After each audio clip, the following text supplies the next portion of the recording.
তেওঁলোকক সুবিধা প্ৰদান কৰিছোঁ। প্ৰত্যেকে আজিৰ এই সুন্দৰ মুহূৰ্তটি আমি প্ৰত্যেকে উপভোগ কৰিবলৈ পাওঁ।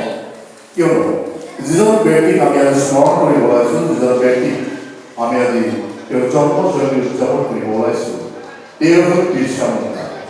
যি বিৰচা মুণ্ডাই ইতিমধ্যে গোটেই ভাৰতবৰ্ষত তেওঁৰ যিটো আদৰ্শ, তেওঁৰ যিটো গৌৰৱ, সেইটো তেওঁ ইতিমধ্যে প্ৰকাশ কৰি আহিছে।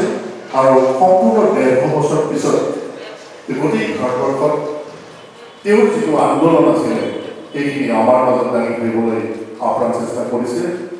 চৰকাৰৰ মাধ্যমত হওক বা জনজাতি উন্নয়ন পৰিষদে হওক বা সমূহ জনজাতি আমাৰ ভাৰতবৰ্ষত যিখিনি আছে, তেওঁলোকে তেওঁলোকৰ বীৰজনক আগুৱাই দিয়াৰ কাৰণে তেওঁৰ আদৰ্শ, তেওঁৰ মাৰ্গদৰ্শন বা তেওঁৰ যিটো দৰ্শন, সেইখিনি আগুৱাই নিবলৈ আপ্ৰাণ চেষ্টা কৰিছে।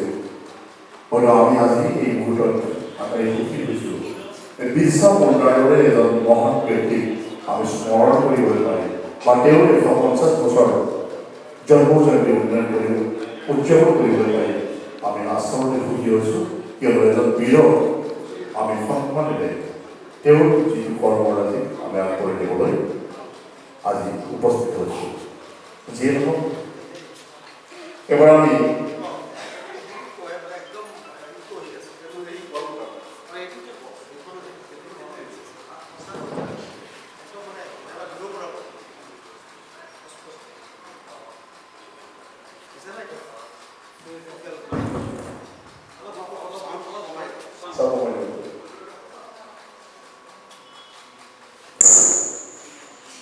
এবাৰ আমি